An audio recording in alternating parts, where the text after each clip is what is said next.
Our story begins when he writes a wish to earn 10 billion in his diary, only to find an identical notebook at his feet. But when he sees the content inside, he freezes. It's a message from a descendant who found this notebook among his grandpa's old belongings and saw his inner thoughts. The writer calls him a genius, explaining that while technology can now send items to the past, it has a fatal flaw. It is incredibly expensive. To change their family's poverty, this descendant spent his life savings to send back an answer diary, a notebook from the future. The first entry predicts a conflict in the north 3 days from now, occurring exactly in a core oil-producing region. Prices will skyrocket from $30 to $150 in 21 days. The descendant notes he shouldn't need to be taught how to profit, but adds a warning: do not flip ahead. Yes, there are rules. He must write his question in his own diary first to see the answer. Otherwise, if he tries to look ahead, the remaining pages will turn blank forever. Staring at the two notebooks, Chiguang is left in a state of absolute shock. It seems his deep desires were actually heard, and a descendant really did respond from the future, which is quite a lot to process. He pulls out his phone to check the international news, but we see the world is perfectly peaceful, with no hint of war. However, the current oil price matches the diary exactly at $30. If it truly hits 150, as predicted, that would be a 5-fold increase. It sounds impossible, yet the physical notebook in his hands reminds him this is no dream. Chiguang considers throwing his entire life savings into the oil futures market to take a gamble on this strange turn of events. But if the information is wrong, he'll lose everything. Still undecided, he determines to test the diary's accuracy one more time. To see if the future diary is truly accurate, he opens the second page of his own notebook, and Chiguang picks up his pen to write, "How do I know you're telling the truth? Prove it with some news." He then takes a deep breath. He turns to the second page of the answer diary, where the descendant offers to check historical news to prove the connection. We see that at 3:29 p.m., a 5.9 magnitude earthquake will strike the Hokkaido region. After reading this, Chiguang takes out his phone. It is exactly 3 p.m. He searches the news, but finds no trace of any seismic activity. He waits anxiously for half an hour. As we watch him refresh the page, the Earthquake Network account finally posts a breaking update. At 3:29 p.m., in the waters off Hokkaido, at the exact coordinates predicted, a magnitude 5.9 earthquake has occurred. Chiguang pumps his fist in triumph. It happened exactly as written, down to the minute. Such a prediction is impossible. To be honest, with current technology, it seems the answer diary really was sent back by his own descendant from the future. More importantly, history hasn't shifted because of the book. Everything is proceeding as scheduled. This is the best possible news for him. If history remains unchanged, the diary's predictions are reliable. 3 days from now, the real opportunity begins. He has no intention of telling anyone. If he were to suddenly ask his family for money to invest in international futures, they would surely think he'd fallen for a scam. Not only would they refuse, but his current assets, like his car and house, would likely be locked away for his own protection. To miss this chance would be to waste the diary's gift. He has no idea when the next chance to strike it rich might appear. Having made up his mind, he contacts the bank to mortgage his house and car immediately. However, the results of his inquiries are far from satisfying. While the market value of his house and car is roughly $4.5 million, the bank, doubting his ability to repay, is only willing to offer $3 million. Worse, the audit will take a week. For Chiguang, time is currently more valuable than the money itself. The loan route, it seems, is a dead end. Because he is in such a rush, he decides to sell his assets at a lower price. He doesn't mind the loss, knowing this capital is merely a small lever. With the right fulcrum, he plans to move the world and create a miracle. As he signs the agreement with a buyer, his phone suddenly rings. It's Chinsi, her voice playful and demanding as she asks what he's doing. He balances the phone against his shoulder while signing the house sale contract, calmly telling her he's a bit busy. Chinsi, of course, isn't actually interested in his business. "What are you doing?" she asks playfully. "Baby, I saw a Gucci bag today. It's only $20,000. I want it." As his girlfriend, Chinsi knows he is well off and often buys her luxury gifts, so she launches her usual sweet offensive. But Chiguang is currently liquidating his life to prepare for the futures market. Every cent he has needs to be used as leverage. Spending $20,000 now could cost him millions in profit 3 weeks later. So, he tells her he's tied up in a project. He explains that he simply doesn't have much liquid capital at the moment. It's a bit of a tight spot, to be honest. He sighs, patiently explaining that he truly doesn't have spare cash right now, promising to buy it the moment his investment returns. "You're just being stingy," she cries. Chinsi hangs up the phone in a huff without giving him a chance. He is left with no opportunity to explain. He shakes his head, feeling a bit of impatience. To be fair, Chinsi is a stunning woman. Back in university, she had plenty of suitors, but Chiguang won her over with his looks and his family's wealth. They've been together for years and are even considering marriage. However, we see that Chinsi has one major flaw. She is obsessed with luxury and constantly compares herself to others, frequently asking Chiguang for expensive gifts. Without his family's support, he never could have kept up. He mutters that once this oil futures deal is done, he'll buy her any bag she wants. After signing the final papers, his phone chimes with a notification. A text confirms that 4 million in cash has hit his account. It's a lot, but this opportunity is rare. He decides he needs to be even better prepared. He remembers the money Wang Tong owes him and decides to ask for it back. He figures he can always lend it again later. He pulls up a video call for Wang Tong, his childhood friend. They were classmates for years, though Wang Tong entered society early after struggling with his grades. Compared to Chiguang, Wang Tong's family was much worse off. Usually, when they went out, Chiguang was the one paying. Whenever Wang Tong was short on cash, Chiguang would lend him a few thousand. It was never a huge amount, but it added up. Altogether, the debt had climbed to over 100,000. We see him start a video call, and Wang Tong's face appears on the screen, looking quite enthusiastic. Brother Guang, what's up? Are you buying me a drink tonight? Chiguang smiles, explaining he has things to do and will have to take a rain check. He gets straight to the point, asking if Wang Tong can return the money he borrowed. Wang Tong freezes, a look of clear displeasure washing over his face. His tone turns sharp as he asks why he should pay it back. To be honest, the sheer audacity of that question almost makes Chiguang laugh. He asks if there's a problem with a lender asking for his money. Looking at Wang Tong's sour face, you'd think Chiguang was the one who owed him. Deep down, he is annoyed, but his upbringing prevents a scene. Besides, their years of friendship make it hard for him to be truly harsh. He patiently explains that he started a project and needs the capital. Looking at the records, Wang Tong has borrowed over 100,000 this year alone. He offers to forget about the extra change if Wang Tong can just pay back the flat 100,000, which, naturally, was a very generous offer. That change actually added up to nearly 10,000. Chiguang felt he was being more than fair, but Wang Tong's reaction is anything but grateful. Guang, this is low, Wang Tong says. He argues that since Chiguang's family is rich, asking a poor guy like him for money is just wrong. Chiguang is nearly speechless at the absurdity. His voice turns cold as he explains that his family's business is also struggling and can no longer support him. He has been forced to take matters into his own hands to survive this financial storm. He mentions that even his house is about to change owners. Wang Tong's voice spikes in shock, realizing Chiguang has actually sold his home. You sold the car too? What am I supposed to drive to pick up girls now? Yes, he actually said that. It's truly a remarkable level of selfishness. A flicker of twisted satisfaction crosses Wang Tong's face as he asks if Chiguang is officially bankrupt. Chiguang simply stares at the screen, waiting. He repeats that he is in urgent need of funds and asks for the 100,000 again. But Wang Tong's stance only becomes more stubborn. He makes it clear that he has no intention of fulfilling his end of the bargain. Don't ask again. I'm definitely not paying you back. Goodbye. And with a sharp click, Wang Tong ends the call, leaving Chiguang in silence.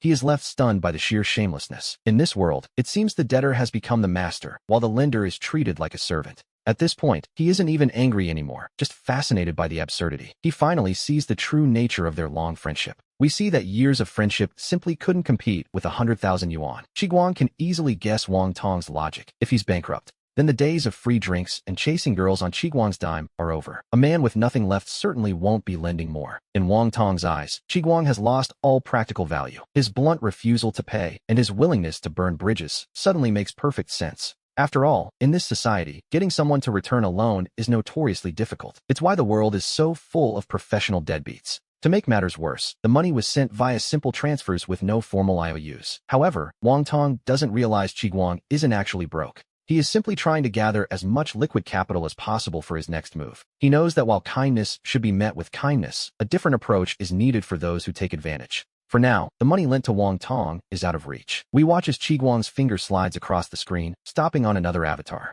This is Liang Tao. Much like Wang Tong, he has been a friend for years. To be honest, friend might be a generous term at this point. While he hasn't borrowed 100,000, he has still taken over 10,000 from Chiguang over the past several months. Chiguang decides to try and recover this smaller amount first. With a month left before oil prices peak, he still needs cash for basic living expenses. But he is in for another surprise. The moment the call connects, Liang Tao immediately takes the offensive. He asks if it's true that Chiguang has gone bankrupt. Chiguang is stunned. The bankruptcy was merely Wang Tong's wild assumption, yet here we are. In just a few minutes, the rumor has already spread. Clearly, Wang Tong is working overtime to broadcast Chiguang's supposed downfall to everyone they know. Chiguang sighs, asking if Wang Tong was the source of that nonsense. He tries to steer the conversation back to the 10,000 yuan he is owed. He asks if Liang Tao can return the money he borrowed a while back. But it seems Liang Tao has already decided that since Chiguang is bankrupt, he doesn't need to pay him back. Without wasting another word, Liang Tao simply hangs up. It's a cold reminder of how quickly people turn when they think you have nothing left.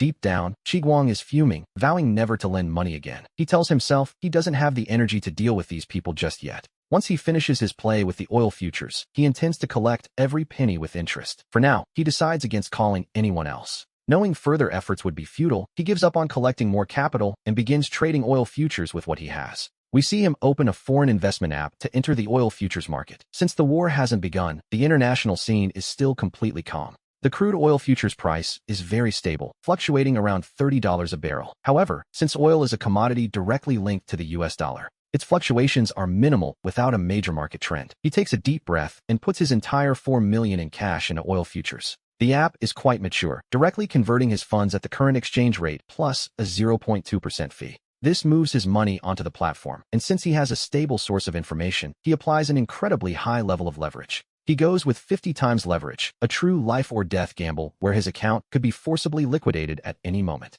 But once the war starts, the price of crude oil is bound to rocket upward. To be honest, it's a terrifying risk. One only uses such high leverage with absolute insider information, otherwise, it's a guaranteed loss. Even though he has 50 times leverage, Chiguang's capital is still quite small compared to a major commodity like crude oil. When he enters the market, he doesn't even make a ripple, and prices remain stable. Now, all he can do is wait for the war to begin tomorrow. He is waiting for the peak 21 days from now at $150 a barrel. That would quintuple his principal. With 50 times leverage, Chiguang's $4 million will turn into $1 billion. Even though he's calculated this countless times, his heart still races with excitement. Everything is ready. In 21 days, it will be time to collect. Chiguang rests his eyes, waiting for the war to arrive. At 4 the next morning, an international news flash breaks. In just 1 hour, the price of international crude oil rises from $30 a barrel to $39. That 30% jump, combined with his 50 times leverage, means his 4 million yuan has already seen a massive return. He has earned 60 million in profit. As he stares at the numbers, his breathing quickens. This is real, cold, hard cash.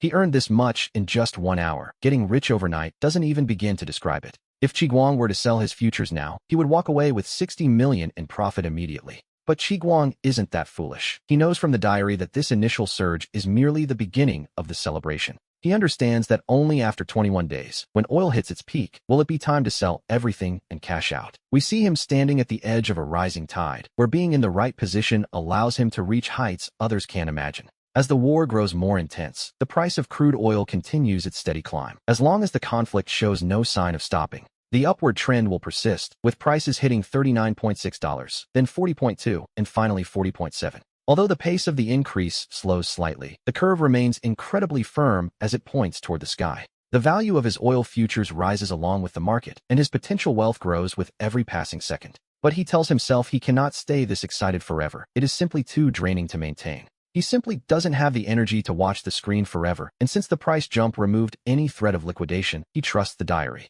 He stops monitoring the market in real time, opting instead for periodic checks, a much healthier approach, to be honest. Because of the high tension, time seems to move remarkably fast, and soon it is time to vacate the house for the new owner. With his luggage already packed, he drags a large suitcase to the front door of his girlfriend, Chunxi. Returning to his parents' home wasn't an option. He has no intention of telling them he sold his house and car. He knows that would only cause them unnecessary anxiety, and he certainly can't mention the mysterious diary sent by his descendant. He plans to stay with Chunxi for a few days, but when he knocks on her door while dragging his heavy luggage, Chunxi isn't surprised at all. Instead, she wears an expression that suggests she expected exactly this to happen. Seeing that she has no intention of letting him inside, he explains that he only needs to stay for a month, but her expression is far from welcoming. Chunxi's face is cold as she blocks the door, demanding to know why he isn't at his own house, and if he has gone bankrupt. He finds the situation utterly absurd. He only sold his assets for a trade, yet everyone treats him as if he's destitute. It must be that jerk Wang Tong spreading rumors that he's a fallen phoenix, and now, even his own girlfriend believes the worst. Even she believes the rumors. Little does she know, Chiguang's oil futures have already netted him 60 million and counting. A simple explanation would clear this up. So Chiguang smiles and asks if Wang Tong was the one who told her he was bankrupt. He tries to explain it's just a futures project, but Chunxi cuts him off, telling him to stop lying because Wang Tong told her everything. She brings up the sold house and car, finally understanding why he wouldn't buy her that $20,000 bag. She accuses him of trying to trick her into marriage just to help pay off his debts. A truly lovely sentiment, wouldn't you say? Chunxi gives him a cold, mocking look, glad that Wang Tong warned her before she ruined her life by marrying a failure. She declares their relationship over and demands he get away from her door immediately, ending their years together in a single breath. Before another word can be said, she slams the door in his face, leaving Chiguang standing there to process how 3 years of love could vanish so quickly. It's quite remarkable, really. A single rumor of bankruptcy is all it takes for his future wife to abandon him without a second thought. We see that it isn't just her. His loyal friends have also turned their backs, some even using the rumor as an excuse to dodge debts they owe him.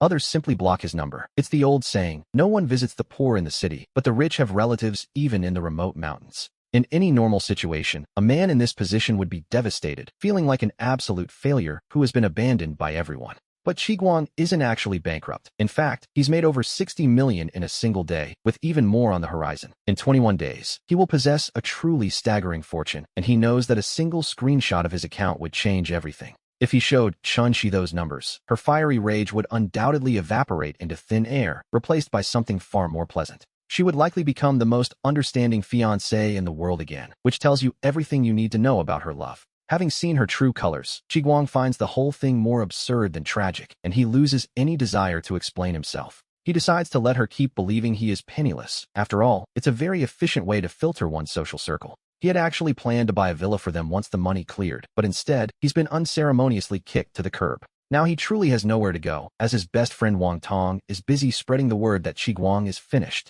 With everyone avoiding him like the plague, Qiguang decides against going to his parents' house, explaining the sold house and car would only worry them, and he'd rather spare them the stress. He decides to check into a hotel for the time being. Even though he's sunk for $1 million into the futures market, he still has enough savings to ensure he won't be sleeping on the streets. Just as he's about to hail a taxi, his phone begins to ring. When he sees the name on the screen, he freezes in surprise. It's Lin Jing, a classmate from his 4 years at university. She was always the quiet type, hidden behind thick black-rimmed glasses, and they rarely spoke back then. We can see his confusion. Why would she be calling him now? Still, he answers the call and brings the phone to his ear. Immediately, Lin Jing's voice comes through, sounding incredibly anxious as she asks where he is and if he's alright. Her worry is impossible to hide. Though he's puzzled, Qiguang honestly tells her he's at Chun-Shi's apartment complex and that he's fine. After all, they've had almost no contact since graduation. To be perfectly honest, her sudden interest in his well-being leaves him completely baffled. What he doesn't realize is that while he was standing there, Chun-Shi was watching him from her window, snapping a photo of his back as he carried his suitcase.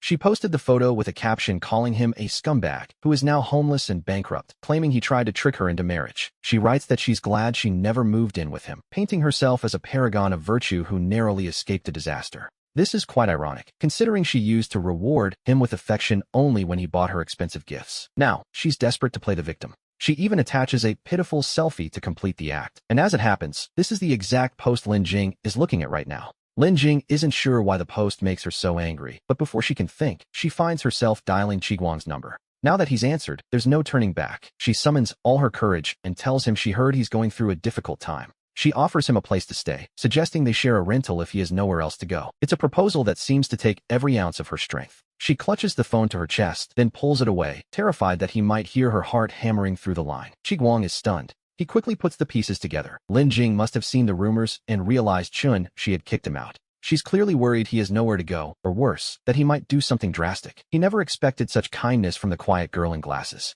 A small smile plays on his lips. He isn't actually bankrupt, of course, and he certainly isn't feeling hopeless. He felt a sudden warmth bubbling up in his chest. He decided right then to accept, telling Lin Jing that he happened to have nowhere to stay for the moment, so he would trouble her for a few days. Hearing his straightforward answer, Lin Jing let out a small gasp. Whether from panic or joy, it was hard to tell. She hurriedly told him over the phone that she lived at Qilong International, Building C, Unit 3, Room 2101. She promised to send him the exact location via WeChat. She reminded him that a young man out on his own must protect himself. Not long after, Qiguang hailed a taxi and headed straight for Qilong International. We should note that Qilong International is in the absolute heart of Rome City, boasting top-tier schools and surroundings. Naturally, it's a place where every inch of land is worth its weight in gold. It was significantly more expensive than the house he had just sold. He never imagined the unassuming Lin Jing lived in such a high-end complex. When the taxi reached the gate, it was immediately stopped. A security guard in a wool coat and white gloves stepped forward, gave a crisp salute, and addressed him with practiced professionalism.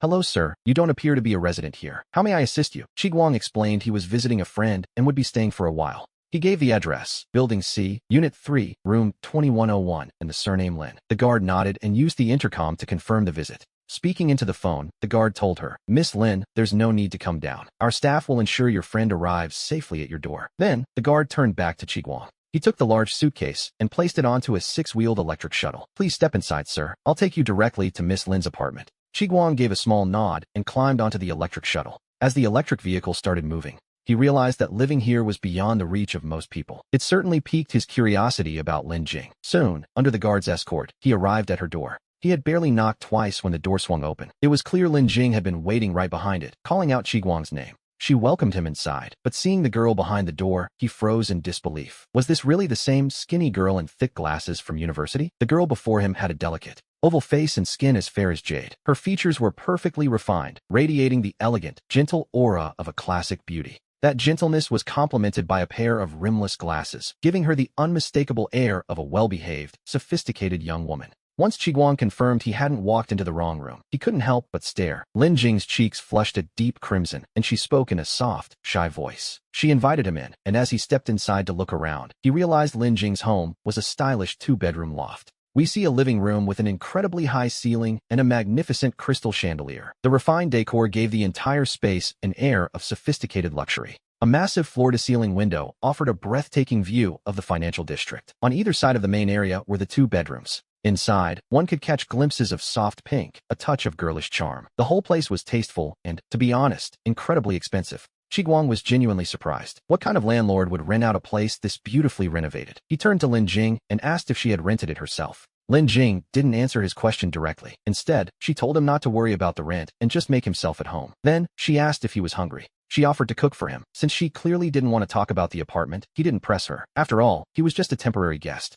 He told her it would be far too much trouble for her to cook while he was staying there. It wouldn't be right, he said. Let me cook for you instead. Lin Jing was skeptical, asking if he actually knew how to cook. Qiguang washed his hands and replied with a look of mock pride. He joked about showing her his secret masterpiece, stir-fried tomatoes and eggs. Soon, we see him busy in the kitchen. Standing at over 6 feet tall, the apron tied around his waist looked a bit small on him. A bit of a mismatch, really. His long arms moved with practiced ease. His muscles rippled slightly as he worked. With his broad shoulders and narrow waist, he possessed a certain quiet, powerful grace. Watching him with her chin in her hands, Lin Jing whispered that he was still so handsome. Qiguang didn't quite catch what she said. He turned back to ask, but Lin Jing shook her head quickly. Nothing.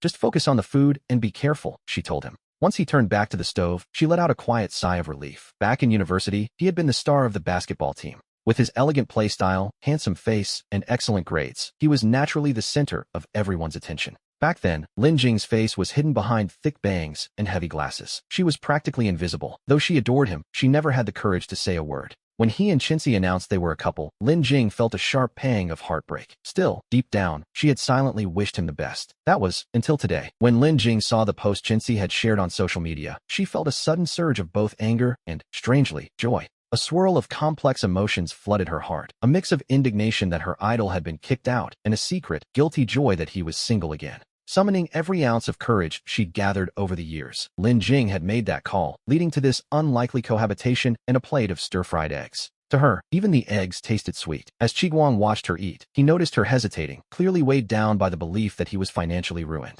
In her eyes, he had hit rock bottom after losing his home and car. She desperately wanted to comfort him, yet she feared bruising his masculine pride. Qiguang caught her conflicted expression and offered a small smile, asking if she was trying to tell him that being broke wasn't the end of the world. Since he had opened the door, Lin Jing nodded, admitting she'd seen several posts on social media claiming he had gone bankrupt. It seemed the rumors of his supposed downfall had traveled fast, painting a picture of a man who had lost everything. She went further, promising that if he wanted to start over, she would find a way to raise the initial capital for him. Her sincerity was deeply moving. We see that in the eyes of the world, Qiguang was nothing more than a loser who had been stripped bare. Lin Jing had no idea it was all a ruse. Yet, even believing he had nothing, she was ready to shield him, support him, and even offer her own savings to help him rise again. Compared to Chinzi, who couldn't wait to distance herself, Lin Jing was a saint. The difference between the two women was, quite literally, night and day. With a complicated smile, he asked why she trusted him so much. She didn't hesitate, reminding him that he had always been the best among them. She told him that whatever had happened must have been a fluke, and that with his talent, a comeback was inevitable if he just started over. Being cared for like this felt wonderful, but since it was all based on a misunderstanding, he decided it was time to tell her the truth. He explained that he wasn't actually bankrupt. He had sold his assets specifically to raise capital for a high-stakes play in the futures market. This revelation left Lin Jing stunned. He had sold his house and car just to gamble on futures? She asked him what exactly he was trading. He calmly told her he was betting on oil futures, aiming to make a quick profit from the war in the north. Lin Jing didn't doubt him for a second. She let out a long sigh of relief, realizing that a man as capable as Qiguang couldn't possibly have failed so spectacularly. To be honest, she should have known. Then, she remembered how she had just pitted him for being broke and felt her face turn a bright, embarrassed crimson. It was a bit awkward, really. Qiguang quickly stepped in to save her from the embarrassment, though he reminded her that while he wasn't broke, he still didn't have a roof over his head. The house is sold, and I truly have no place to stay. You won't kick me out, will you? Lin Jing shook her head, her ponytail swaying like a beautiful tail. Of course not. You can stay here as long as you like, she said, before realizing her words sounded a bit too intimate. She quickly tried to backtrack.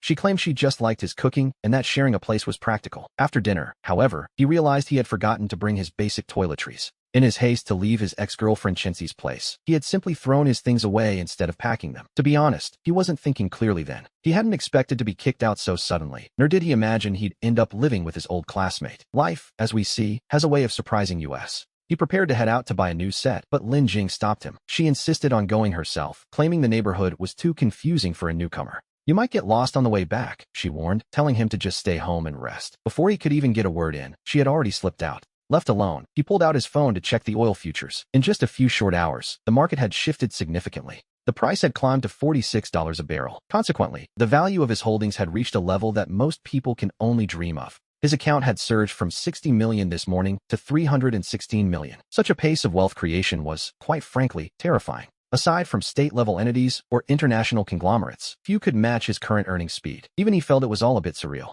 To think that a single page from a diary from the future could grant such immense wealth. It made him more determined than ever to keep his 2 diaries safe. Just then, his phone buzzed with an incoming video call. After a brief moment of hesitation, he decided to answer it. A middle-aged man with graying temples and a stern expression appeared on the screen. It was a face that commanded immediate respect. Since childhood, his father, Chi Wanli, had been a deeply serious man. He never used nicknames, always addressing his son by his full name, Chiguang. However, while Wanli's face remained as stern as ever, there was an unmistakable flicker of anxiety hidden within his eyes. He told Chiguang that failing in business wasn't the end of the world and urged him not to do anything foolish. Clearly, the bankruptcy rumors had reached his parents. It's worth noting that his father's first instinct wasn't to scold him for selling his assets. Instead, he was reaching out to offer support. This was the purest form of family. No blame, no accusations, only genuine concern. It was a side of his father he didn't often see. Deeply moved, Chiguang assured him that the bankruptcy was just a rumor. He admitted he had indeed sold the house and the car, but for a reason.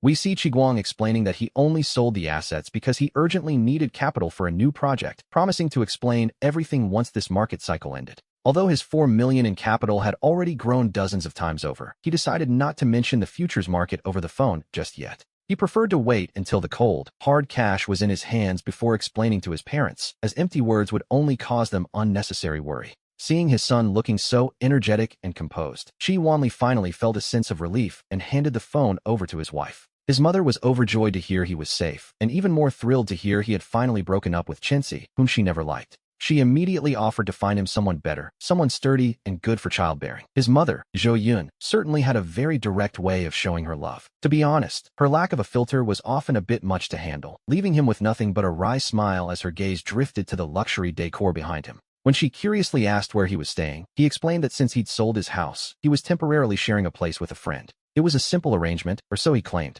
Just then, Lin Jing returned with his toiletries, looking cozy in her pink cotton loungewear, though the cartoon bear on her shirt was stretched quite noticeably. The fabric traced her graceful silhouette perfectly, and with her simple white socks, she exuded an aura of pure, natural beauty. On the other end of the line, Zhou Yun's eyes lit up instantly, and she suddenly decided that Chiguang shouldn't bother coming home anytime soon. She hung up abruptly to avoid disturbing them, but not before muttering a few more comments about how well-built his new friend seemed to be. Left in a state of awkward amusement, he turned to see Lin Jing blushing, as she shyly asked if that had been his mother on the call. He confirmed it, explaining she was just worried about the bankruptcy rumors, while Lin Jing obediently handed over the shopping bags with a puzzled look. She asked what the comment about childbearing meant, prompting him to quickly invent a much more innocent definition involving him being a well-behaved child. He told her not to overthink it, and a moment later, Lin Jing emerged from the bathroom, drying her hair and telling him it was his turn. Fresh from the shower, her skin possessed a delicate, ivory-like glow that radiated health and youth. There was a striking contrast between her innocent, good girl face and the surprisingly bold curves hidden beneath her modest pajamas. Even though she was covered from head to toe in simple cotton, her impressive figure made the fabric look incredibly tight and form-fitting. We see a different kind of temptation here, one of pure innocence. It defied science, really, how such a slender waist could support her impressive silhouette. Hunched over slightly, he walked awkwardly into the bathroom. Lin Jing, ever observant, asked if he was feeling unwell or if something was wrong. Her large eyes were filled with genuine confusion. Nearly dying of embarrassment, Chiguang stammered that his leg had simply fallen asleep from sitting too long. He hurried inside and shut the door. Surrounded by the lingering steam and her faint scent, he decided a cold shower was exactly what he needed. A little later, they both retired to their respective rooms. The guest bedroom hadn't been used in ages, yet it was kept spotlessly clean. Lying in bed, he checked his phone and found an unread message, a transfer of 20,000 yuan. It seemed the rumors of his bankruptcy had reached her. This was from Hu Shui, a childhood friend just like Wang Tong. However, as they grew up, she had naturally drifted a bit further from the group.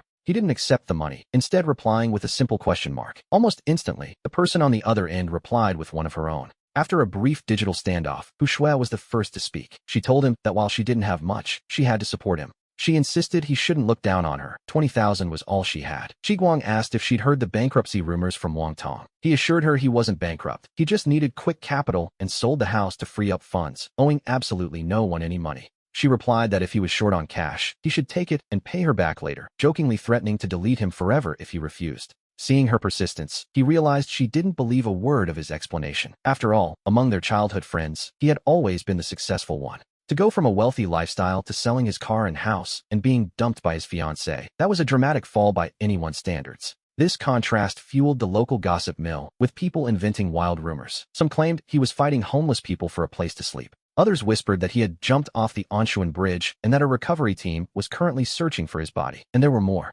Some even claimed he had started working at a private club. While these stories were absurd, the underlying sentiment was something everyone already believed. Everyone was convinced he was truly bankrupt. Yet, knowing this, Hu Shui still insisted on sending him those 20,000 yuan. She was clearly prepared for the possibility that he might never pay her back. Despite working at a bank, her salary was modest and her burdens heavy. With an ailing mother to care for, those 20,000 yuan likely represented every penny of her hard-earned savings, yet she gave it anyway. Such a selfless act naturally moved him, proving that true kindness still exists in the world. Since Hu Shui was so insistent, he decided to go ahead and click accept. With a soft chime, the 20,000 yuan landed safely in his digital wallet. Compared to someone like Wang Tong, who not only refused to pay back debts but also spread malicious rumors, Hu Shui's gesture was incredibly precious. He believed in repaying kindness with kindness and meeting malice with justice. He certainly wouldn't forget how Wang Tong and Liang Tao had kicked him while he was down. Sooner or later, he intended to settle those scores. But for someone like Hu Shui, who genuinely wanted to help, he would do everything in his power to repay her.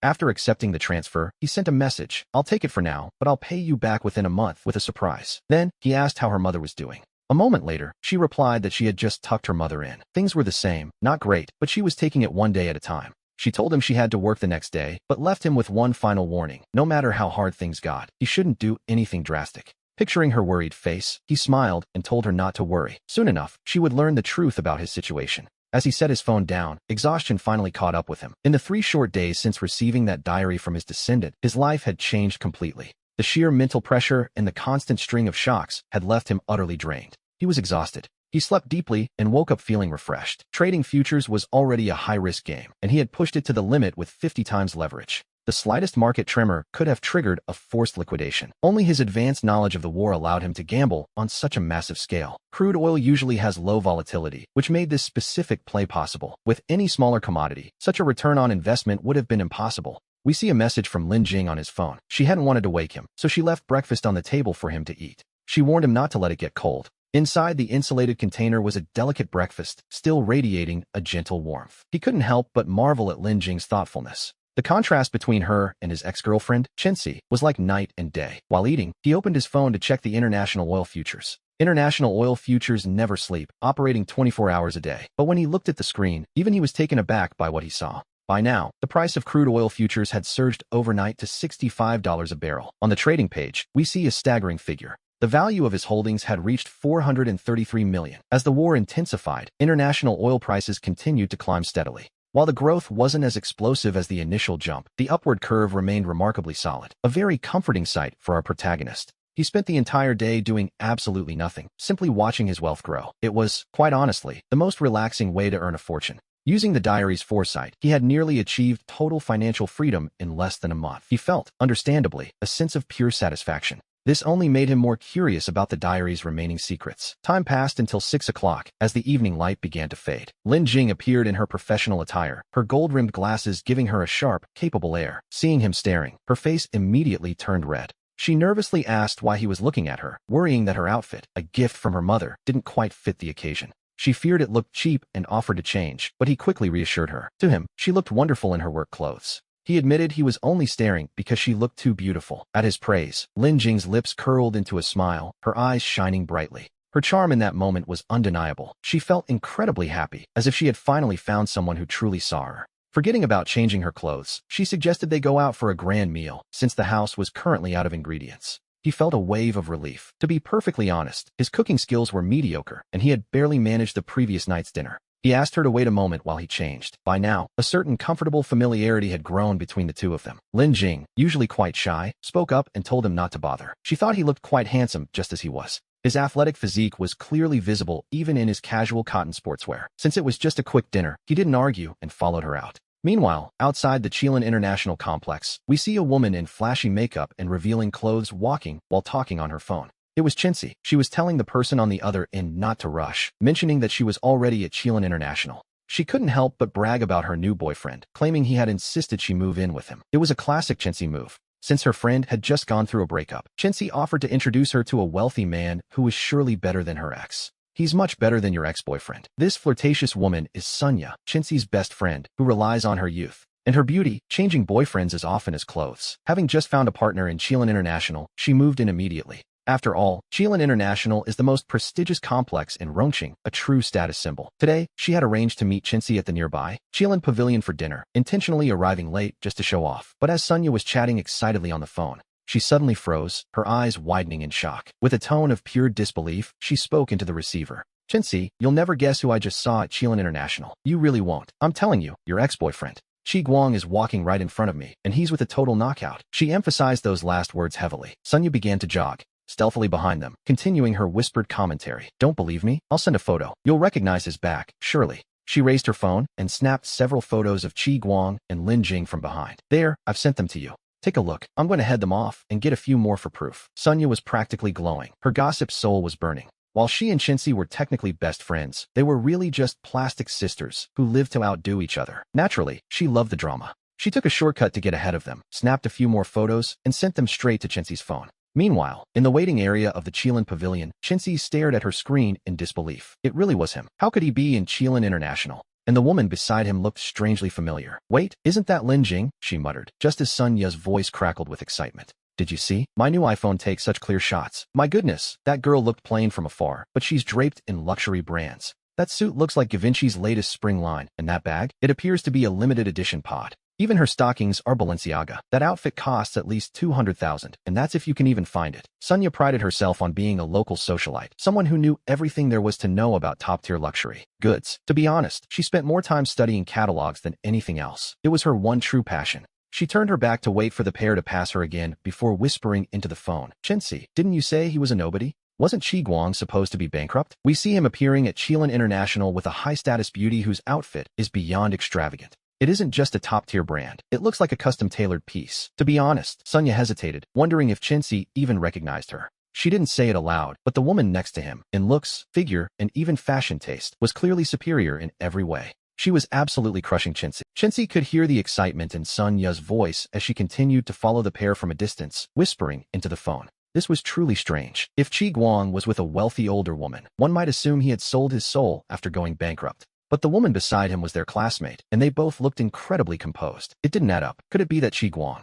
never actually went bankrupt? Perhaps he just wanted an excuse to leave. Chintzy, however, flatly denied the possibility without a second thought. She insisted that she was the one who dumped him and that they were finished. She even threatened to leave if you didn't stop talking about him. Sunya, realizing she might have pushed her friend too far, quickly promised to arrive soon. After hanging up, Chintzy felt her composure slipping. Despite her tough words, her mind was a mess. Her belief in his bankruptcy had been based entirely on a few rumors from Wang Tong. She had seen him selling his house and car to raise cash, and he had refused to buy her a designer bag. To her, these were clear signs. These small clues, combined with her own temper, led her to believe Wang Tong's claims. She was certain he was penniless and drowning in debt. She told herself she was a little fairy who couldn't possibly suffer with a poor man, which, naturally, was a bit of an exaggeration. In a moment of impulse, she hadn't listened to a single explanation and chose to break up. The rumors that followed only made her feel vindicated. She had been so proud of her decision, but Sunya's report was now sparking a terrible premonition. What if Chi Guang hadn't gone bankrupt at all? What if it was all a test that she had failed? She tried to tell herself it was impossible.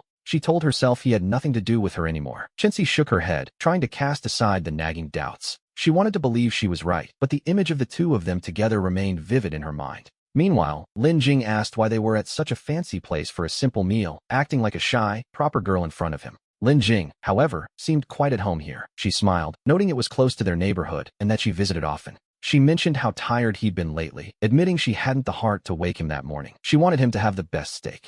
Hearing this, Chenxi felt a surge of conflicting emotions and rising anger. Even though they had broken up, she still felt a sense of ownership. She couldn't bear seeing him walk beside Lin Jing, especially while they shared such intimate, suggestive conversation. The sight was almost too much for her to handle. Without thinking, she blurted out, "Qi Guang, what are you doing here?" Hearing his name, he turned toward the waiting area and spotted Chenxi. She had clearly spent a great deal of time on her appearance. She was wearing a bursa outfit he had once gifted her, but compared to Lin Jing, her heavy makeup seemed a bit much. Her style was completely eclipsed by the woman at his side. If Chenxi looked like a try-hard socialite, Lin Jing looked like a natural princess. We see a flicker of complexity in his expression. After 3 years together, she had thrown it all away over a ridiculous rumor. It was impossible to feel absolutely nothing. To be honest, if he really were bankrupt, this encounter would have been agonizingly awkward. He might have felt resentment or shame, but he wasn't bankrupt. In fact, his recent investments were about to pay off spectacularly. This gave him a quiet, unshakable confidence. With a cold expression, he simply told her he hadn't expected to see her there. He gave a brief, "See you around," and turned to walk past her with Lin Jing. He didn't look back. Chenxi was stunned by his indifference. The man who used to be so devoted now looked at her with zero affection. As he brushed past her without a second glance, her rage boiled over. Losing all logic, she jumped up to block his path. He stopped and frowned, asking her what she thought she was doing. To be fair, Chenxi didn't really know herself. She was simply blinded by how well-matched they looked. She couldn't understand how a supposedly bankrupt man could be so calm. In her mind, he should have been sleeping under a bridge, not walking around with a beautiful woman and begging for her mercy. Of course, the bystanders couldn't see her internal meltdown. A waiter quietly stepped between them to keep the peace. He politely asked if she needed assistance, noting that he needed to lead his guests to their table. Our peaceful scene is suddenly shattered by a sharp argument, instantly drawing the curious gazes of every diner in the vicinity. Feeling the weight of those stares, Chenxi finds herself unable to let go of her anger, so she turns her scrutiny toward the waiter instead. She demands to know if Kylan Pavilion isn't supposed to be the most elite restaurant in the city, questioning if they have any dress code at all. She wonders aloud, with no small amount of spite, how someone dressed so simply could possibly be allowed inside. We see that she only targeted the outfit to vent her own inexplicable frustration, but the waiter simply offers a polite, knowing smile. He explains that their mission is to treat every customer like royalty, maintaining a level of courtesy that Chenxi was clearly lacking. As long as a guest's attire isn't indecent, they are welcome to dine. But then, the waiter pauses and shifts his stance significantly. He bows respectfully toward Lin Jing, explaining that the gentleman is her guest, and more importantly, that Miss Lin's mother happens to be the owner of the entire restaurant, making Qi Guang their most honored guest. Chenxi's face turns a sickly shade of white. She is utterly mortified, realizing her attempt to have him thrown out has backfired in the most spectacular way possible. Instead of humiliating him, she has only shamed herself, and to be honest, having a waiter stand his ground against her was the final blow. As the commotion grows, we see other diners pulling out their phones to record the scene, the air filling with the sound of hushed whispers. People joke about the melodrama unfolding, noting that while the man is quite handsome, he seems otherwise quite ordinary. One woman tells her partner she'd be thrilled if he were half as good-looking, while he jokes that such looks would only bring more trouble. Hearing the gossip turn absurd, Qi Guang sighs and tells Chenxi that while he doesn't blame her for the breakup, they are truly finished. He makes it clear they are to be strangers from now on, asking her to maintain some dignity in public and stop blocking their path. He simply wanted to move on, leaving her standing there with nothing left to say and no way to stop him. Unable to bear the humiliation, Chenxi stomps her foot and storms out of the restaurant, not even bothering to look back at the wreckage. It was a total defeat. Lin Jing had eclipsed her in every possible category, from her natural grace to her effortless style. Having lost on every front and nearly being escorted out, even someone as thick-skinned as Chenxi knew she couldn't stay a moment longer. As Chenxi storms out of the restaurant, she fails to notice that her best friend, Sunya, is anything but a loyal companion. Sunya had followed them to the Kylan Pavilion and even managed to record the entire dramatic scene on her phone. With a mysterious smile, Sunya chases after her in clicking heels, while Qi Guang remains entirely unbothered by the little incident. We see that his heart is finally at peace. After the ordeal of being kicked out, he has seen Chenxi's true nature. He realizes a woman so vain and disloyal isn't worth his time, turning his attention instead to the woman sitting before him. Lin Jing is watching him with deep concern, her eyes searching his face as she softly asks if he is truly all right. Seeing his calm expression, she still worries that he might just be putting on a brave face after such a public breakup. To be honest, being discarded so heartlessly would shake anyone, but Chi Guang isn't pretending. He has genuinely moved on. He offers her a reassuring smile, explaining that Chenxi is now firmly in the past and no longer holds a place in his heart. He admits she never deserved his devotion, though he can't help but feel a twinge of regret for the years he wasted on her. Hearing this, Lin Jing feels a wave of relief and a hidden spark of joy, having harbored a secret crush on him for years. This was the real reason she had reached out so quickly to offer him a place to stay the moment she heard he was homeless. Now that he has finally closed the chapter on Chenxi, Lin Jing begins to wonder if her own chance has finally arrived.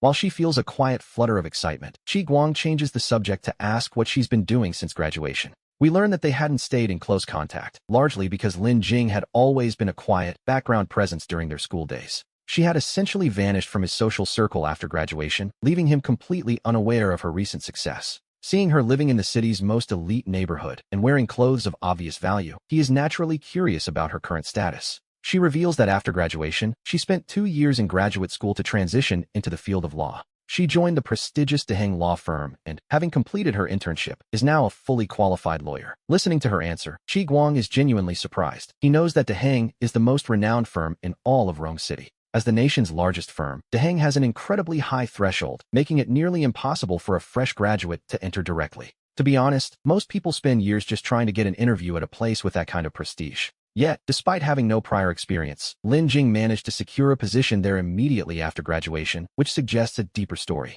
We can only assume there is one reason. Lin Jing possesses a significant background, as law requires not just knowledge, but extensive social resources. It seems DeHeng law firm recognized the potential power within her connections and chose to recruit her right out of school. However, she doesn't dwell on the details of her hiring, turning the conversation back to Chi Guang to ask what he has been working on. She asks him what kind of project he could possibly be involved in that would require such a massive amount of capital. In her world, a project without a solid foundation is just a gamble waiting to fail. Without enough funds, one is usually just harvested by the big players like a common weed, and his answer leaves her visibly stunned. Her face fills with shock as she realizes he sold his house and car to pour every cent he owned into the futures market. To her, the risk seems far too great. She knows that international futures are much more volatile than the domestic stock market. While the potential rewards are higher, risk and return are always linked. The higher the gain, the greater the chance of a total collapse. One wrong move could lead to a complete loss of his entire fortune, but seeing her worry, Chi Guang simply offers a calm smile. He explains that he chose international oil futures, arguing that such major commodities are actually less volatile than other options. While it's true that oil might be more stable than some futures, it is still far riskier than stocks, especially with the leverage he used. He had applied a staggering 50-fold leverage, a move that would be nothing short of financial suicide without the absolute certainty of his diary. When exactly did you buy these oil futures? She asks, her mind racing through what she knows of the current global situation. After all, the sudden outbreak of a large-scale war after decades of peace has been a massive shock to everyone on the planet. News of skyrocketing oil prices has been broadcasting on a loop for days, and it turns out that is exactly where he placed his bet. But the most striking detail, if Lin Jing remembers correctly, is that Chi Guang sold everything just before the war even began. If Chi Guang had indeed poured his entire net worth into international oil futures before the war broke out, then by now, with the skyrocketing prices, he would inevitably be sitting on a massive fortune. He sees no reason to hide his success. Instead, he tells her quite frankly that he made his move before the conflict began, and, as if that weren't enough, he reveals that he used 50-fold leverage. This revelation leaves Lin Jing utterly speechless, her mind racing. She can only stare at him in a daze, her voice beginning to tremble as she tries to grasp the numbers. She asks about the leverage. With a principal of 4 million, the sheer scale of the potential profit is terrifying. Lin Jing knows enough about the market to do a quick calculation, and she realizes his current earnings are staggering. Hasn't your return already exceeded 100 million? She asks. Even for someone of her status, that number is breathtaking. 100 million might be a small goal for some billionaires, but for most people, it's an impossible lifetime dream. Yet, he had amassed this wealth in just a few days. To make such a decision requires a terrifying amount of conviction. As she looks at the confident man across from her, she feels a sudden flutter in her heart. He seems to be glowing. This is the man she has loved from afar for so many years. A genuine, heartfelt smile spreads across her face. She is truly happy for him. Raising her glass, she tells him that this is, quite simply, the best news she's heard. Chi Guang, she says, her eyes shining with pride. She pauses for a moment before finishing her thought. I truly want to congratulate you. It is a moment of pure, shared triumph between the two of them. He admits that while the money exists, it's all tied up. He was actually penniless when she called him earlier.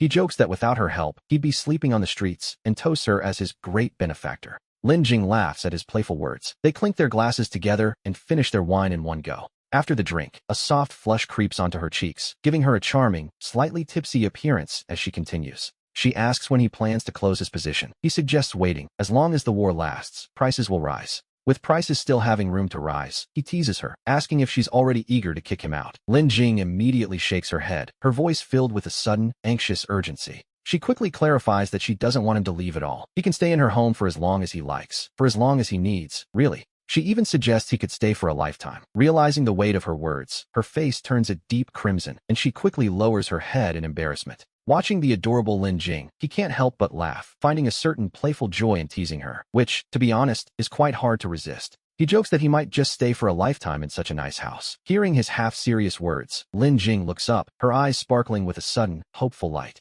She tells him it's a deal. For the next half-month, we see him staying at Lin Jing's home, closely monitoring the international situation and the shifting oil prices. As the war's outcome becomes clearer, the international crude oil futures prices also gradually begin to steady themselves. Once the market has settled, the prices will hit a turning point and begin their inevitable decline. This stability marks a turning point where prices will begin to fall, though most investors, lacking the right information, are unable to accurately judge the trend. They continue to buy oil futures in a frantic rush, while the national teams and major financial syndicates begin their move. They start selling off their stockpiled futures in massive batches. This constant exchange between buyers and sellers is what keeps the price hovering around the $150 mark. This is why the price has stabilized at around $150. He realizes it is finally time to sell and turn those contracts into real gold and silver. Seeing the situation, he decides to immediately clear his account and sell everything. From an individual's perspective, his holdings are quite substantial. The sheer volume of his oil futures would translate into an incredible fortune. However, the overall scale of the oil market is simply too vast.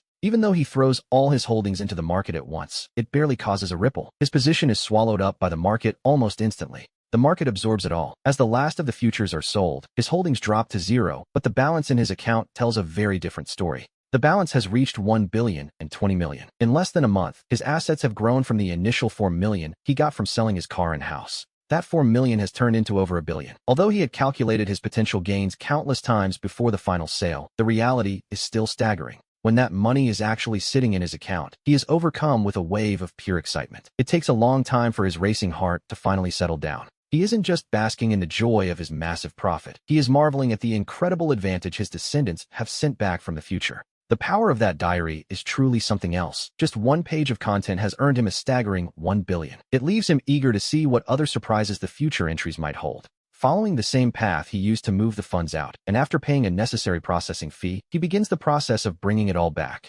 Using that same method, he transfers the massive fortune back to his own account. And when he sees that incredibly long string of digits in the notification on his phone, his heart finally finds a sense of true peace. The dust has settled, and now comes the time to actually enjoy the rewards. As for his old house, he has no intention of buying it back. With a net worth of $1 billion, if he's going to buy a home, it simply has to be a luxury mansion. The Chirong International Complex seems like a fine choice, at least a 300 square meter flat. Of course, being without a car is also quite inconvenient. The modest cars he used to drive, worth maybe $20,000 or $30,000, no longer catch his eye. Now, any new vehicle would have to be $1 million luxury car at the very least. Luxury cars are, after all, a timeless pursuit for many. When people think of them, names like Lamborghini, Pagani, or Ferrari usually come to mind first. These top-tier supercars carry astronomical price tags, often in the millions, and they naturally command the attention of everyone on the street. They are, in a sense, the ultimate tools for making an impression. Yet, in daily life, we rarely see these high-performance machines on the road. On one hand, they are far too expensive for most people to even consider. On the other, their chassis sits so low that they require near-perfect road conditions. They aren't exactly built for local roads filled with speed bumps. If one were to hit a bump at even a moderate speed, the undercarriage would likely be shredded instantly, leading to a very long stay at the repair shop. He remembers driving a friend's Lamborghini once, and the contrast was striking. While the exterior was incredibly stylish, the interior cabin felt almost claustrophobically small. In a normal car, one sits comfortably and can adjust the seat to their liking. However, to drive a car like that, one is forced to practically lie down in the driver's seat. It's cramped, narrow, and to be perfectly honest, there is no comfort to speak of. This is the sacrifice made for aerodynamics and the pursuit of extreme power. Comfort simply wasn't the priority. He concludes that driving such a car every day would be less of a luxury and more of a punishment. Even now, with $1 billion to his name, he has no plans to buy one of those legendary supercars. The brand he truly has his heart set on is Bentley. As one of the world's premier manufacturers, Bentley lacks none of the prestige found in a Ferrari or a Lamborghini. When it comes to comfort, a Bentley simply crushes those top-tier sports cars, and the most classic model of them all is undoubtedly the Bentley Continental GT. He had his eye on this car long before the diary arrived, and now that he's worth $1 billion, he doesn't hesitate for a second to make it his. He pulls up his contacts, finds a man listed as Fatty Lou, and dials the number immediately. The call connects, and a man's voice rings out. "Brother Wong, what brings you to your little brother today? Any orders for me?" The man on the line is Lu Su. Because of his round build, everyone calls him Fatty Lou, a nickname he embraces with a smile. We learn that he met Fatty Lou through Wong Tong. Both men work in the used car business and are experts at sourcing luxury vehicles for clients. In the past, when he and Wong Tong went out for drinks, Fatty Lou was often part of the group, so they've become quite familiar over time. To be honest, Fatty Lou is actually older than him, but as a savvy businessman who believes that harmony brings wealth, he is polite to everyone. He treats everyone with respect, even someone several years younger than himself, which is a rare quality in that business. We see that in his city of Rongqing, there isn't an official Bentley dealership to be found anywhere. If he wants a Continental GT, he either has to travel to another city or find a reliable buyer who knows the ropes. On the other end of the line, Fatty Lou hesitates for a moment before his tone turns warm again. "Sure, if Brother Wong is asking, then it means you trust me. I'll get it done." But then he pauses. "Wait, aren't you and Wong Tong supposed to be best friends? Why come to me instead of him? If he finds out, he might just hold a grudge against me." He simply smiles and replies that Wong Tong is a piece of trash and certainly no friend of his. "Forget him, he's bad luck. Lou, I want a Bentley Continental GT. Can you get me the latest model?" Hearing this, Fatty Lou is genuinely stunned. A Bentley Continental GT is a massive purchase, with even the base model starting at over $3 million. The GT version is nearly $5 million. "Brother Wong, have you struck it rich? I heard just a few days ago that you were having some financial trouble, and now you're buying a Bentley? Isn't that a bit sudden?" Fatty Lou is being polite, but the subtext is clear enough for anyone to hear. He's essentially asking, "I heard you went bankrupt. Can you actually afford a $5 million car, or is this all just a big misunderstanding?" He smiles, not at all offended by the skepticism. He calmly asks if these rumors came from Wong Tong. He explains that the rumors of his bankruptcy were just lies spread by Wong Tong. He tells Fatty Lou to give him a bank account. He wants to send a 500,000 yuan deposit so Lou can start looking for the car without any worries. If he doesn't buy it, Lou can keep the money as a consultation fee. Hearing this, Fatty Lou immediately asks what he's talking about. He insists their friendship is worth more than a deposit, but refusing it would be disrespectful to Brother Wong's status.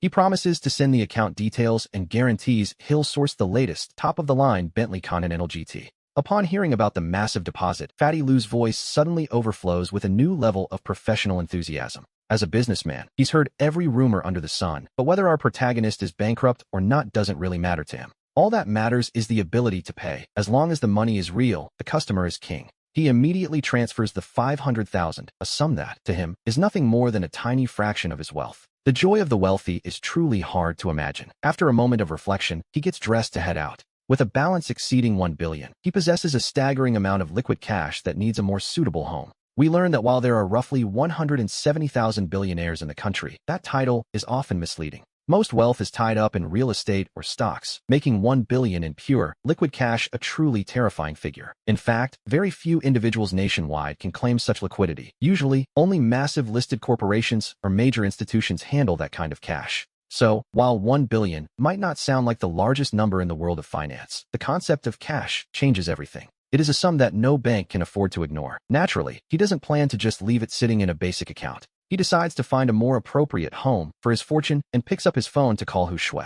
When she answers, he asks if she's busy at work, mentioning he'd like to open a new account at her branch. She tells him to come over, but warns him to hurry before she gets off work. He jokes that he has too much money to manage. After hanging up, he grabs his ID and heads out. Just days ago, everyone thought he was finished because he sold everything. When bankruptcy made others avoid him like a plague, Hu Shui was the only one who reached out, even sending him 20,000 yuan. To be honest, that was no small gesture. Her own family situation wasn't exactly wealthy, so her kindness left a deep impression on him, even if his poverty was only a temporary ruse. Now that he has the means, he naturally wants to repay that debt of gratitude by opening an account at her branch of the transport bank. He plans to move his staggering 1 billion yuan there, knowing full well that bank employees have strict quotas for attracting new deposits. If he deposits such a massive sum, Hu Shui will surely receive a significant professional boost. He had visited her specific branch twice before. It's quite a distance from Qilong International, and since he sold his old car and the Bentley hasn't arrived yet, walking is out of the question. He finds himself forced to use a ride-sharing app, a minor inconvenience that makes him realize he needs a temporary car for the interim.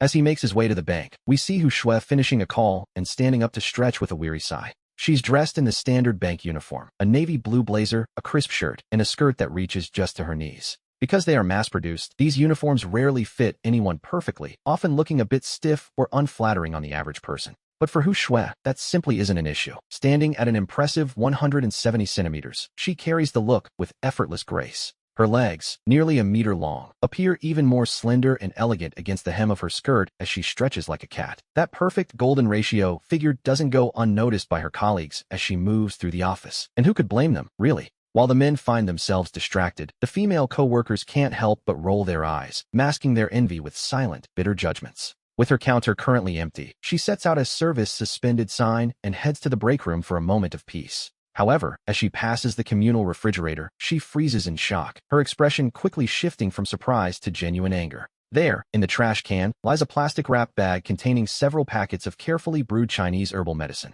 She had picked these up from the hospital pharmacy that morning, placing them in the fridge to keep them chilled until her shift ended. This was medicine for her mother, and it required constant refrigeration to remain effective, a detail that made its current location even more upsetting. Seeing that someone had heartlessly tossed it aside, Hu Shui hurries toward the bin, her heart sinking at the sight. She squats by the trash can and pulls out the herbal medicine, her fingers touching the plastic that should have been ice cold. Instead, the liquid is already nearing room temperature, meaning these temperature-sensitive herbs have been sitting out for quite some time. They are likely now useless, and Hu Shui's voice is thick with rage as she demands to know who threw them out. We see the eyes of everyone in the bank turn toward her, though most of those looks are cold and indifferent. Some are even gloating at her misfortune when another employee walks over, appearing entirely unfazed by the situation. She casually brushes past her to grab a coffee from the freezer, admitting with a smirk that she was the one who did it. She argues the freezer is for everyone, claiming the medicine smelled and could even poison people, a ridiculous exaggeration, of course. She even suggests Hu Shui should thank her for helping, a comment so absurd it nearly makes Hu Shui laugh in anger.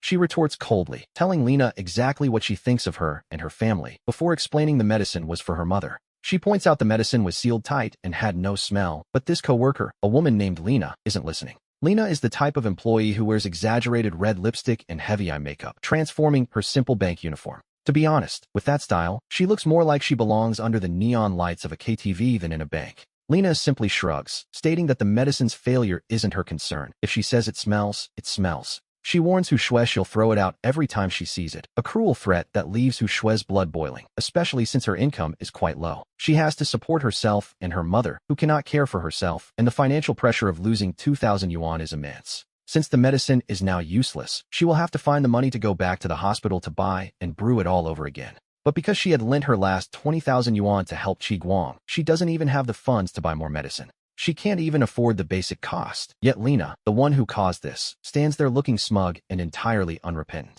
Her eyes are filled with a look of pure, unadulterated provocation. It is a deliberate challenge, one meant to push Hu Shui right over the edge. Hu Shui's temper is flared, and as Lena struggles to shake her off, she begins to scream, demanding that Hu Shui let go of her at once. The scene quickly descends into chaos, with their uniforms torn and their hair a mess, a truly undignified sight for a professional setting, to be honest. In the heat of the struggle, Lena does the unthinkable and throws her cold coffee directly at Hu Shui, drenching her head in an instant. We see the dark liquid soaking into Hu Shui's white uniform shirt, leaving her standing there, completely stunned by the sudden, icy shock. With the coffee dripping down her face, Hu Shui's temper finally snaps, and she raises her hand to strike back, but a voice suddenly cuts through the air. "Stop! What do you two think you're doing?" It's the branch manager, Li Qing, who has appeared out of nowhere to witness this unprofessional display. He stands there with a deep frown, his face clouded with anger at the sight of his employees brawling in the middle of the bank. If word of this reached their competitors, they would be the laughingstock of the industry for months. So Li Qing steps forward and commands them to let go.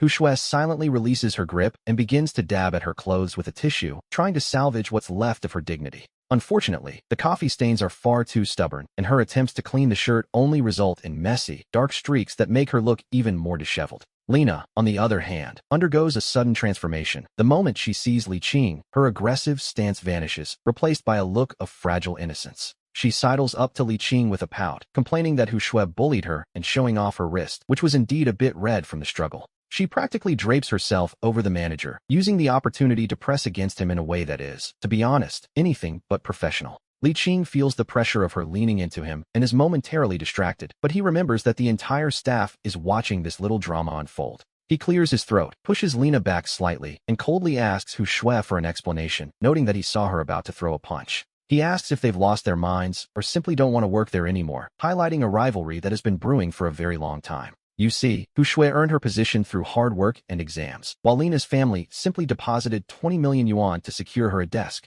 With such different backgrounds and values, it's no surprise they never saw eye to eye, but until today, it had mostly been limited to verbal sparring. Now, the conflict has finally boiled over into a physical confrontation, leaving Hu Shui feeling sticky, miserable, and exposed under the judgmental eyes of her peers. Deep down, she feels a profound sense of injustice, and though her eyes are brimming with tears, she refuses to let them fall in front of these people. Hu Shui stubbornly explains that Lina threw her medicine into the trash for no reason, but Lina immediately plays the victim, claiming she had no idea. She asks what that smelly mess was even supposed to be, pretending she thought it was trash, and then loudly accuses Hu Shui of physical assault. Lina demands to call the police to have Hu Shui arrested and fired, proving that some people simply don't know when to stop, even when they're in the wrong. It's a classic case of turning the tables. Lina provoked the fight, but now she's the one threatening legal action, which would only make things worse. As the manager, Li Qing knows perfectly well that Lina started this, yet he decides to mediate the situation in a rather one-sided way. He tells them they are colleagues and should move on, then instructs Hu Shui to apologize and promise never to keep medicine in the freezer again.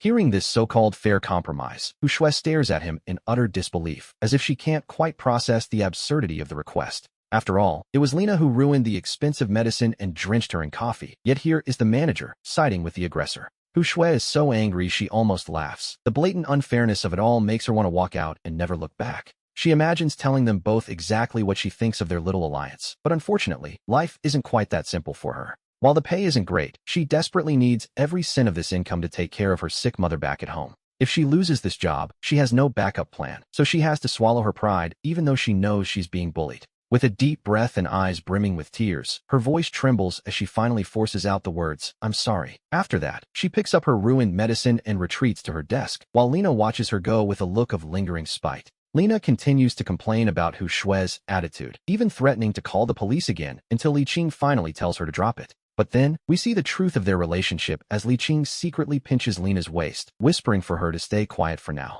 He reminds her that he's doing her a huge favor by taking her side and suggests she compensate him later that evening. Lina gives him a knowing look, calling him a devil, before promising to message him later as she saunters back to her own station. While Li Qing watches her go, already counting down the minutes until the end of his shift, we return to Hu Shui at her desk. No longer able to hold back the weight of the injustice, she buries her face in her arms and begins to weep silently. She felt more aggrieved by the second, and no matter how hard she tried, the tears simply wouldn't stop. Having lost her father young and with a sick mother to support, she had earned this job through sheer talent and hard work. But from the moment she started, Li Qing had bombarded her with suggestions about trading her body for career advancement. She had refused him instantly. After all, with her beauty, she could have found any wealthy benefactor she wanted. Spurned and humiliated, Li Qing began to target her at every turn, making her life as an unconnected employee a living nightmare. It had reached a breaking point today when they callously threw her mother's life-saving medicine into the trash. Hu Shui wanted to fight back, but a crushing sense of powerlessness washed over her, leaving her with nothing but her tears.